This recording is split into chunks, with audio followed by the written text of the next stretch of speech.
when you look at it, when you look closely at it, it I'm makes sorry, it I forgot to clear. press it on you. It's okay. When you look closely at it, you can see it makes a clear logical mistake. So the mistake is in assuming, without any argument, that if a society will not meet some standard, then it's not able to. But those are two completely different things. Ought implies can only says you're not required if you can't do it. It certainly doesn't say you're not required if you won't do it. So clearly knowing that a society will not meet a standard says nothing at all, not the slightest thing about whether it's able to meet it. It's a completely separate question. So we might say, even if ought implies can, in which case can't would imply not required, won't doesn't imply can't, right? Won't doesn't imply can't. So won't, I'm not, the fact that a society won't meet a standard, it would be a weird way of thinking it somehow escapes the standard and the standard doesn't apply.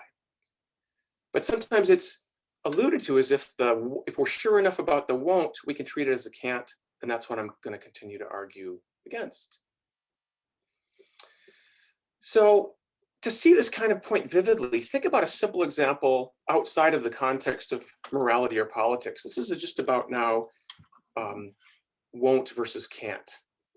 Because can't would matter a lot, that would defeat the requirement. Won't doesn't.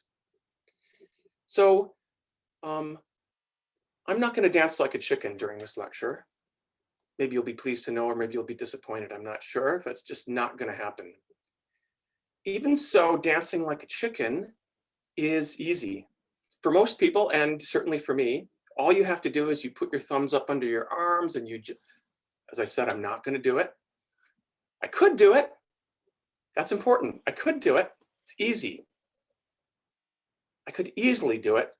So from the fact that I will not do it, and I promise you, I'm not going to do it, you can't infer that I can't do it, right? So we have to say, you and I both know Dave's never going to dance like a chicken during a lecture. Therefore, since ought implies can, no, you haven't said one thing about what I can or can't do. Now, in the same way, think back about a society that we say, oh, we know society will never meet that standard, whatever it is. You can't then say, now we've just shown that it can't meet it, so they can't be required, right? Just switches from won't to can't, and it gets quite glaring once you go through it a couple times. So really, it'd be silly to think, and everybody would agree that once they see this clearly, that it'd be silly to think that a theory of justice and what it requires is refuted simply because the society won't meet it. Sometimes we won't meet the standards that apply to us. That means the society will be unjust, doesn't mean it can't be just. So if this is right, you can't criticize the conception of social justice by showing that it's an unrealistic standard in that sense, in that way, namely that it will probably or even certainly never be met. That doesn't show the requirement is false. Now consider whether requirements they're not blocked by won't, right? That doesn't show you can't.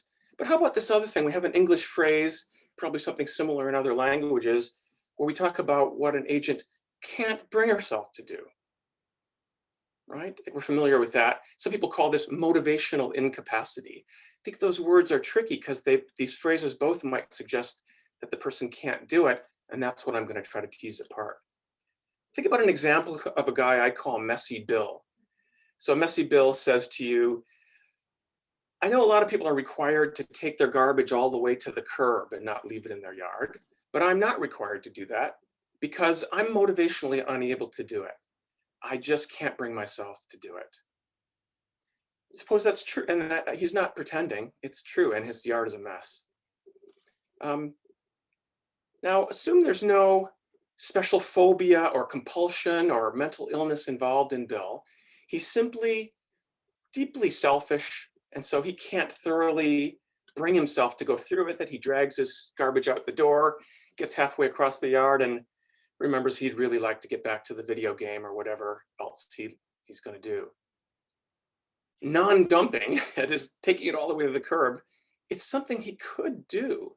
And that's not refuted by the fact that he's deeply motivated in a way that will lead him to just stop trying to take it to the curb every time he sets out to try. Now, we do have this phrase, he can't bring himself to do it. And the word can't shows up there, but the phrase doesn't say he can't do it. If he couldn't do it, that would refute the requirement. But I think we know a character like Messy Bill, of course he could do it, and he's to blame for not doing it. There'd be no such requirement on him if he were incapable. Suppose he were disabled and couldn't move his garbage at all, or maybe even certain phobias and compulsions might be can't. But take those out of the picture, he's not like that. He can't bring himself to do it, which just means he doesn't care enough in the right way. That's not going to get Bill off the hook, right?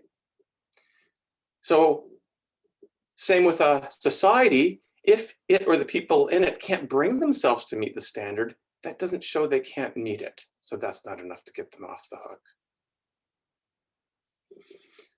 We could put these things this way. So it turns out that even if ought implies can, which I'm going to allow, not only does ought not imply will, right? It also, ought doesn't imply you can bring yourself to do it. Bill's able to take his garbage out, even though he can't bring himself to do it. He's required to do it, and he violates that requirement. Now I'm talking about Bill, but I'm illustrating some points about how requirement works. And we're really thinking about requirements of social justice on a society. Now, somebody might up the ante and say, well, look, I know the fact that somebody won't do something isn't going to get you off the hook. Okay, the fact they can't bring themselves to do it won't get them off the hook. But suppose that we up the ante one more time. Suppose it's not just that Bill can't bring himself to do it. Suppose this is part of human nature. Humans generally can't bring themselves to do what's being required. Now, if it's taking your trash to the curb, it's not going to be plausible that this is part of human nature that we can't bring ourselves to do it. But pick some standard, and maybe it's a standard that's offered as a standard of what justice requires. And now suppose maybe it's even part of human nature that people are so deeply motivated that they can't bring themselves to do what this standard supposedly requires. Would that block the requirement? Okay, it's not just that they won't, it's not just that Bill can't bring himself to do it, it's that Bill can't bring himself to do it, and humans generally can't bring themselves to do this thing they're supposedly required to do. Now, does that block the requirement? I don't see any reason to think it does. And here's a way to illustrate why. So suppose that people lined up to get your moral opinion on their behavior. Messy Bill's first. We already know what you're going to say to him. I hope, if I'm convinced, I know what I'm going to say to him, which is, I realize you can't bring yourself to do it. You are indeed quite lazy and selfish. That doesn't get you off the hook. But there's a long line, and you ask to see the next person. And behind Bill comes Nina, and Nina says the same thing Bill said. I set out to take the garbage out, but halfway across the yard, I don't care that much anymore. My yard is full of garbage. I think I'm not required to do this because this is what humans are like. And we say, but Nina, you're just telling us the same thing about you as Bill told us about him. He's not off the hook. You're not off the hook. And you might see where this is going. Behind Nina is Kim, but she has no new case to make on her behalf. Sorry, Kim, you're not off the hook either. The fact that this is true of everyone, if it is, that they're motivated in some way that they can't bring themselves to do the supposedly required thing, just doesn't seem to let anybody off the hook. The fact they can't bring themselves isn't enough to let them off the hook. And the fact that that's true of everyone doesn't change anything. So I take this to show the following significant thing. A theory of social justice isn't refuted by showing that people, even in their nature, if it's human nature, deeply can't bring themselves to do what it purports to require. So that is, the principle might be right and the society might be wrong. And this, what justice requires, I'm not saying this is true about justice, leave that open, but we can't rule out in advance the possibility that what justice requires are things that, even owing to human nature, people are very deeply motivated that they won't be able to bring themselves to do it. I've just given you an argument that just doesn't touch the question of whether that's the true theory of justice, and that is really what's required. And I hope you're recognizing now that that's how the criticism that a theory of justice is utopian and therefore not correct is used. It's often used by pointing to what's claimed to be facts about what humans are like, and they're never going to do this. Well, that doesn't get them off the hook. But no, it's deep in human motivational nature that they're not going to do this. I've just given you an argument that that doesn't get them off the hook either.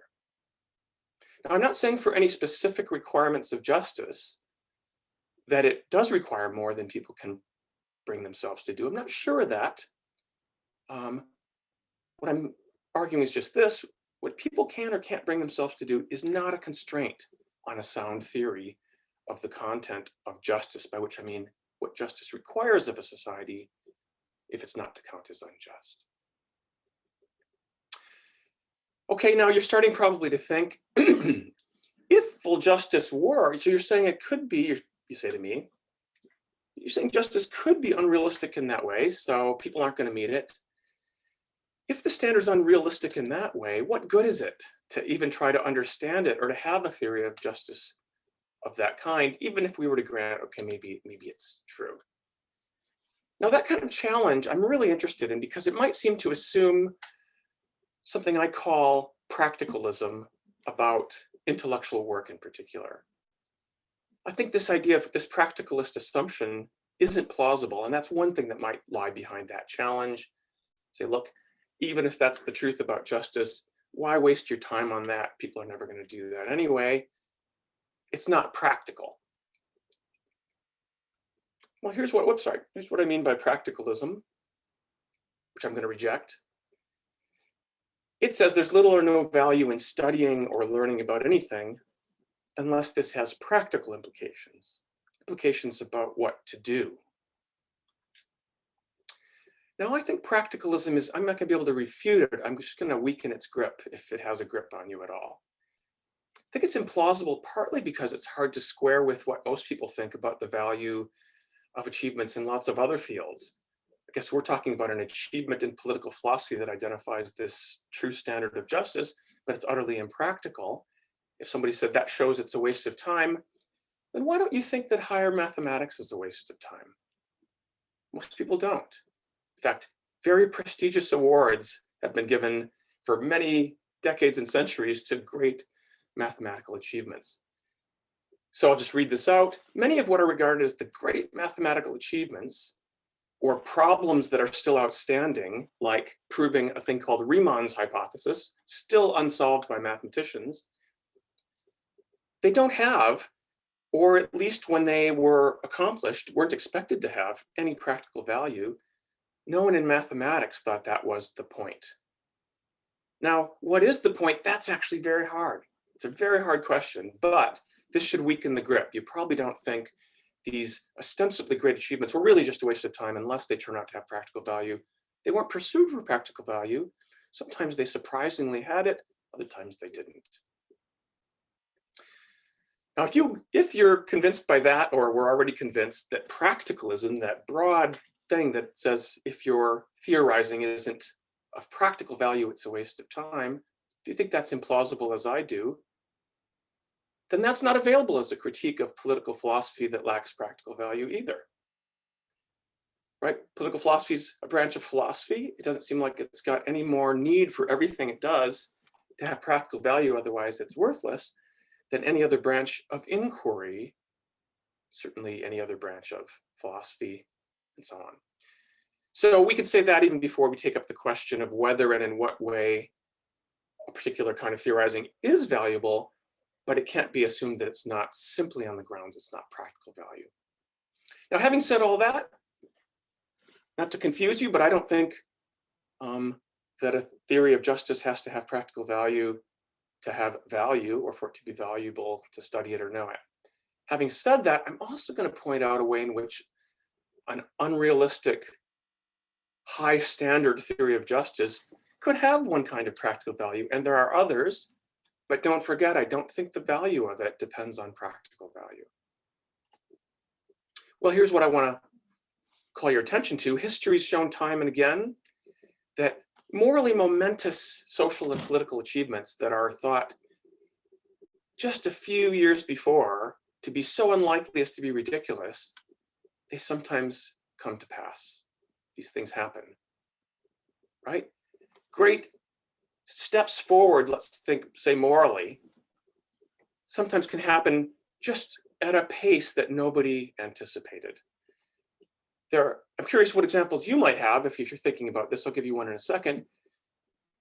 The question, though, is if that's true, couldn't reflection and philosophy and trying to understand what justice really requires and so on causally contribute in some way to making the achievement of these possibly implausible sounding things more plausible? Well, a good example is the abolition of Black slavery in the US in the 19th century. It would have seemed to most people that it was here to stay, from what I can tell, even just a decade or two before it collapsed. That's saying something. So if somebody were to be theorizing about a world without, a society without slavery, many people, just 20, 30 years before the fall of slavery, many people would have said, why waste your time on that? That's just utopian. But there were people thinking about society without slavery, abolitionists and so on, and certainly plausible that doing so, and they're thinking about what justice actually requires, even if it didn't seem realistic, may have actually contributed to that, not implausible. Okay, now I'm going to tell you a little game that I invented that I think picks up the spirit of this point. It's meant to be a bit of a trick, but it's fun. So I'm going to call this the Unbelievable Moral Progress game, okay? Here's the game. What almost unbelievable moral achievements might humanity witness a century or two from now? And here's a hint, here's the trick about the game. If you can seriously imagine it happening, you're thinking too small, because we know from history, bigger and better things than that are going to happen. So like, what might you name? You have to name something that isn't already in the offing and that we see is likely to happen. What might it be? I think the game is just fun because if you can imagine it, you think, oh, wait a minute, even better, even bigger things have happened. But then that's the kind of exciting, inspiring part. There's no iron law that these things will happen, but history shows, you know, every so often there'll be these really big advancements. What advancements need to happen? And as implausible as they seem, might they happen? I don't know what examples you have in mind, but I have in mind things like the end of hunger or the end of rape or the end of war. They'll sound utopian and ridiculous, but humanity's made a lot of progress in many ways. The end of systematic racism, something that people are grappling with right now, but you might think that's already in the offing. That's too small. So if it's something really big, okay, so theorizing about these things, trying to decide whether these higher standards are actually what's required of us, might very plausibly play a role in helping to bring them about. Now, having said that, remember, whether or not a theory of what justice requires turns out to have that or any other practical value, I don't think that its value depends on that. We know that the value of lots of other things like higher math proofs and so on don't depend on that practical value. But a tantalizing question is, what other value would understanding the unrealistic truth about justice have, if not practical value? But that's a question. It doesn't answer itself. It's not obvious it would have none. And practicalism as a general matter isn't plausible. Okay, so I've argued for some important limits on objecting to conceptions of justice on the ground that they're utopian. People can do a lot more than they're actually going to do, like Messy Bill, but also many societies. And they could even do a lot of things that they can't bring themselves to do. So it could be that they're required to do it, even if you and I both know they aren't going to do it. Okay, so I'll stop there. I'm looking forward to your thoughts and questions. All right, thank you very much, Mr. Estlund. And now I'd like to ask for people to raise their hand so we can call them to the floor. And we have one question already by Jonathan. So please, Jonathan, fire away. Yeah, thank you for your lecture. you're obviously in favor of a more idealistic theory of justice. And I would like to ask, even though the realizability of a theory is not an important criteria, are there empirical facts, like shortage of goods or general immorality of human beings?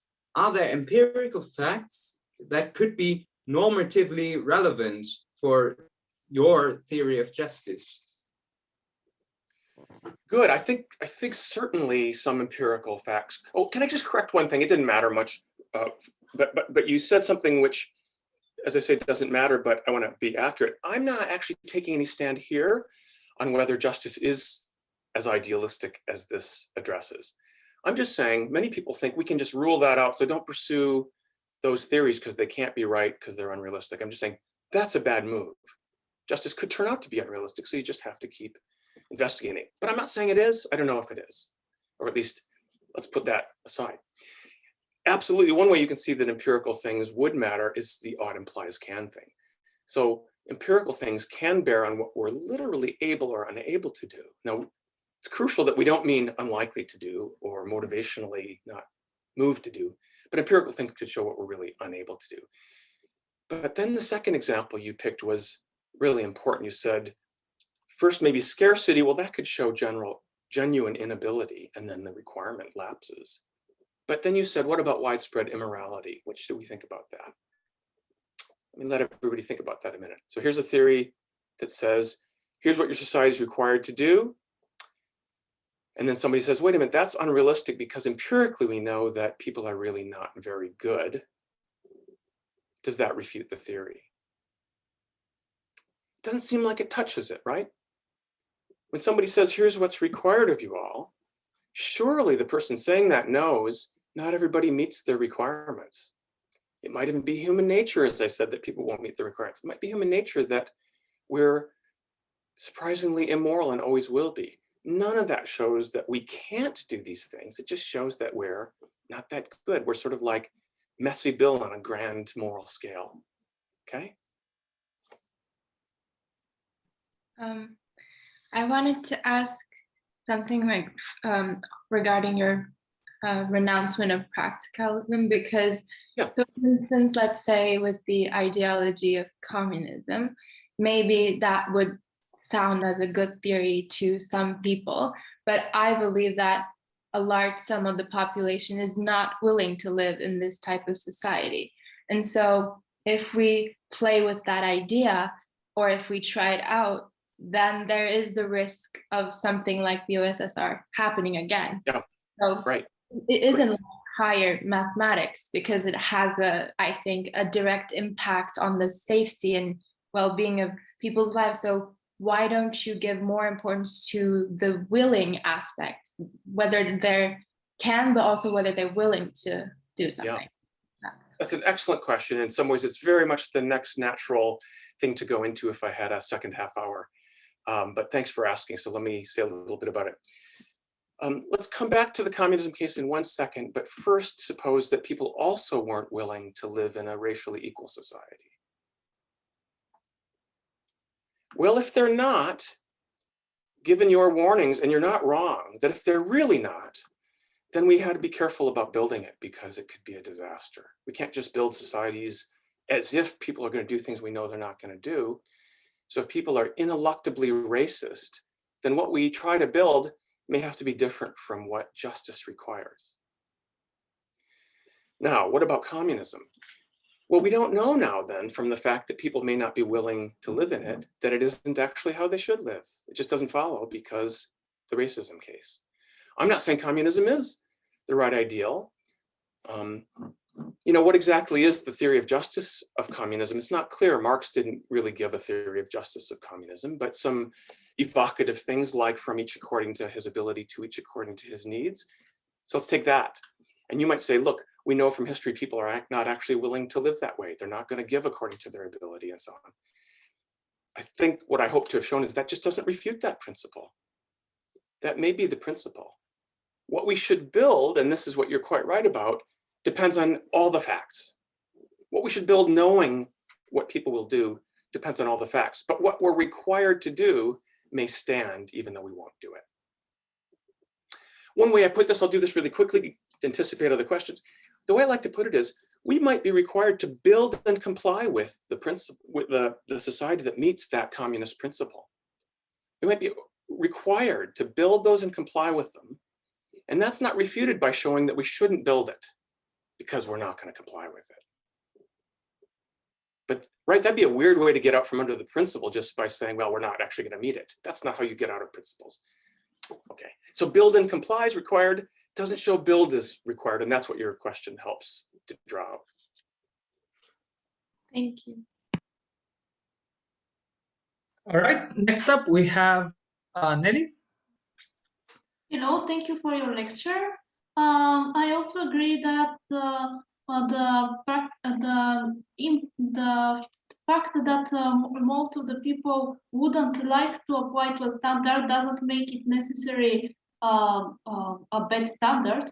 Nonetheless, I have, when studying about different types of utopia, I have noticed something very strange. Actually, my question is very close to the previous one, that everybody's utopias, Plato's Republic, Thomas More's, Marx's, everybody's utopias were dystopias in my view.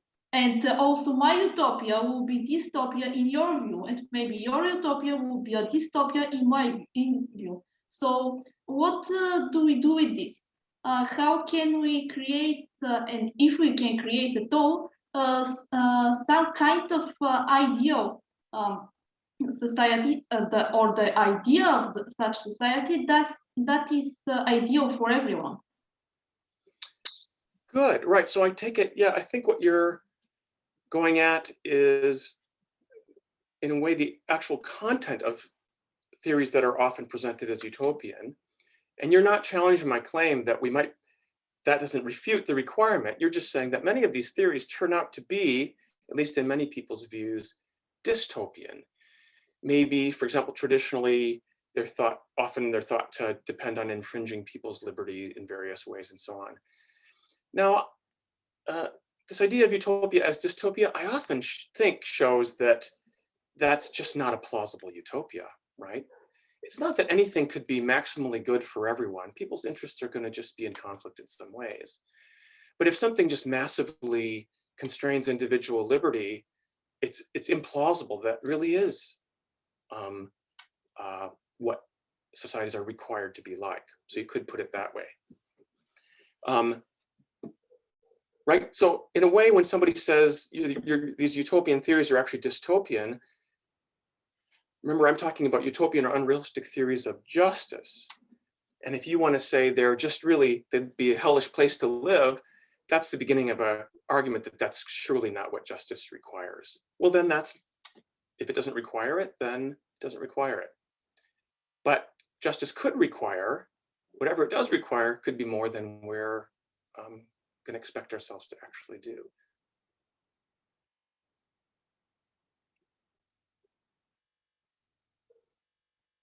Right, thank you for that answer. Next up is Tibet. Before that, I'm not sure how much time you have left, Mr. Estlund. Just give me a rough estimate so that I know how many questions we can let through. If we say another 15-ish minutes, 10-ish? Sure. Yeah. Okay, excellent. Okay, Tibet, please. Thank you for your lecture. It was very interesting for me. I got several questions, but both of them, they're small questions. First one is, while we're talking about justice in that sense, in its normative sense, and are we putting it into the area of ethics or the area of jurisprudence, or are we talking about something like a natural jurisprudence theory in which they both are parallel? And my second question is, can we find a norm which would be the pure form of this justice, something like, I mean, categorical imperative, but allowing also to infer positive norms from itself? Because we know that categorical imperative was unable to derive any positive norm. And I also want to take your view on the question, if whether the justice is a hypothetical system for you. Before I answer, let me ask you to just clarify that. Second thing was the idea, something like how do you get from general principles of justice to actual sort of specific requirements, something like that. But maybe you want to clarify that second part. Yeah, I think you explained the forms of norms and how they function in society, how they should function in society. But if we are to drive a complete justice theory, we should give a content to it, because it's something. It should be something concrete, and it should be a norm, a positive norm. Yeah. I see. Okay. Well, let me address that first. Notice that what I did is I stood back in this talk from any commitment to what justice actually might require. Maybe something socialist, maybe something libertarian. I'm leaving that all open. But notice both socialism and certain kinds of libertarianism are critiqued as unrealistic. In that, right? And I'm now going at how serious a charge is that? And I say, either of those theories could be correct, even if we know that people deeply in their nature are not inclined to do it. They still could do it and they won't. Okay. So I'm not trying to give a theory of justice here, in which case I wouldn't have to meet your obligation on a theory of justice to tell us what its content is. And I agree, we don't have a theory of what justice is unless we know what its content is. Now, you could have a theory of what its content is in very general terms, and we might wish we had more specific terms. But if there's a good argument that those are the general terms, at least we have that, and then there's a need for further work. In other words, right, it wouldn't count against the theory that it had only gotten so far as telling you and convincing you these are the general principles. But then you're quite right that people would want to get to work and see what they imply more specifically. And then that might, once you see that, you might change your mind about it, whatever. Yeah. Oh, ethics or jurisprudence? No, I'm not addressing any question in jurisprudence in the sense, I'm not asking any, let's call it legal questions here. I'm asking what I think is moral questions broadly speaking, but I don't think the idea of morality is just a matter of what individuals outside of their social roles are required to do. I think requirements of justice, which is a very familiar idea to all of us, that some societies are unjust, I think that's a moral standard. I don't know what other kind of requirement you might mean. People sometimes say it's not moral, but it's political. But if I press them, what do you mean by a political normative standard?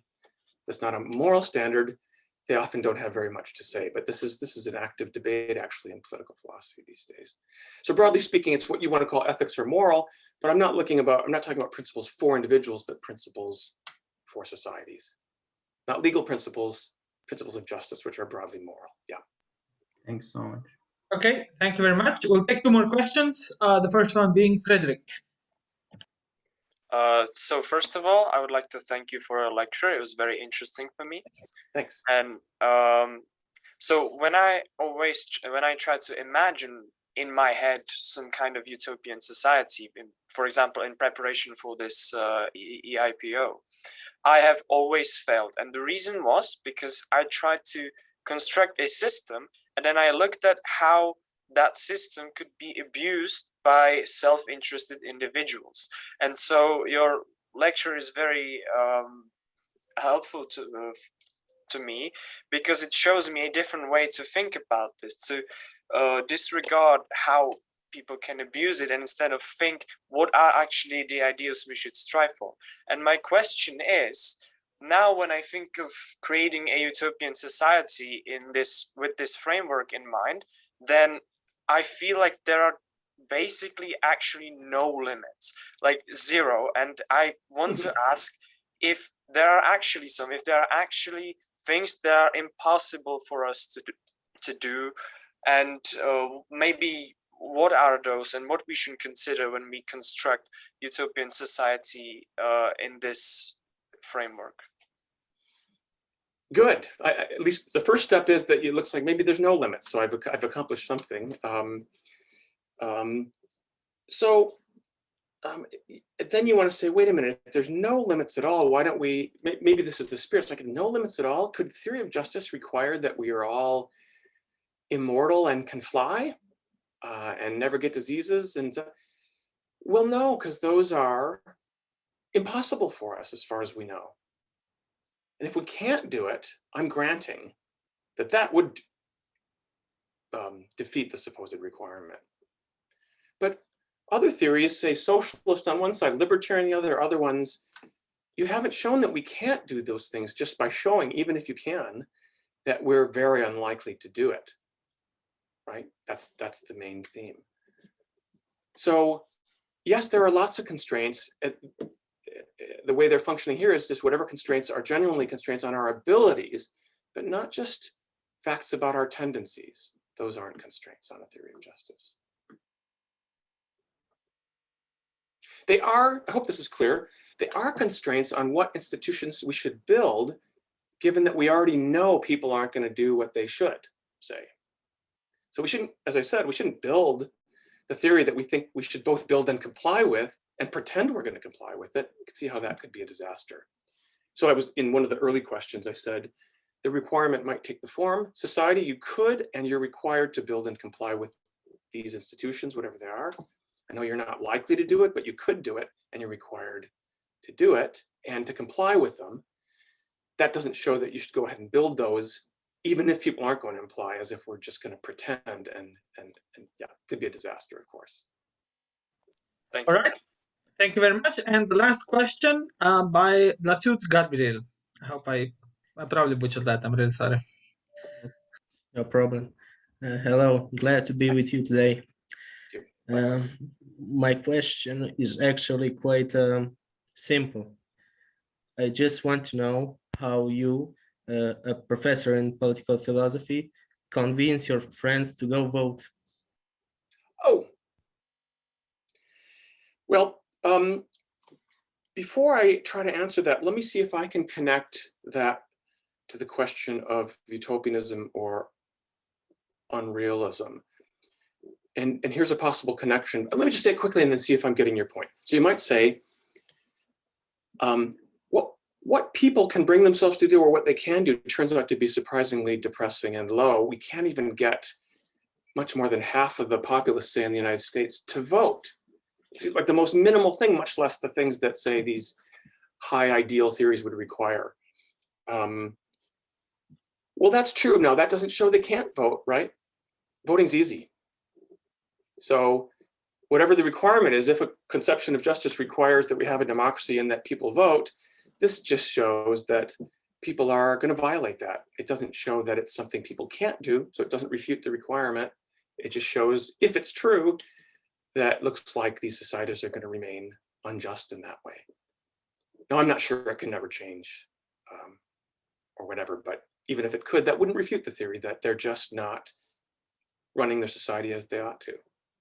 Now, what do I say to convince people that they ought to vote? Really, what I usually do is the other thing. I talk to people who do vote, and I say, do you know these puzzles about why it's hard to explain why you should vote? And you're probably familiar with them, which is your vote is never going to make a difference. Not because voting as a whole doesn't make a difference, because it's just never going to turn on your single vote. So your participating just doesn't make a difference. So now as a puzzle, why think you have an obligation to do it if it's just never going to make any difference? Everybody doing it together makes a difference. That doesn't show that you. So I usually switch to the other side and try to challenge them when they're inclined to vote. And usually they argue with me for a long time and say that can't be right. But then when they're convinced, they say, well, wait a minute, do you vote? And I say, I do vote. And they say, why? And I say, you know what? I don't actually have a good theory of why I think I should vote. But roughly speaking, I think it's not because of the difference it makes, but some kind of obligation that would have to be worked out, which is this needs doing. This is something that needs doing, that most of us or all of us vote. And I'm not special. I don't somehow get to exempt myself from the responsibility or inconvenience of voting. So it needs doing. Why should I be an exception to this? So that's an idea of a moral requirement of a kind of fair participation. But there's a literature on this called the fair play theory of political obligation, and it has problems. So like a lot of philosophy, I'm pretty sure I ought to vote, and I'm kind of deeply puzzled about why for sure we should vote. So if you want somebody to persuade your friends to vote, I may not be the guy. I do think they should, but it's not easy. All right. Thank you very much, Mr. Estlund, for these fine remarks, for the great answers to the questions.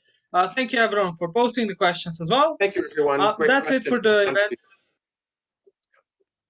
event. That's it for all the events today. We'll see you back again tomorrow with the next round of lectures.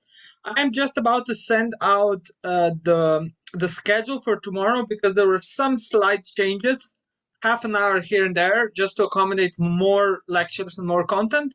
So you'll get that on your email to the delegation leaders. Thank you again, as I said, for the excellent lecture. I'll be stopping the recording and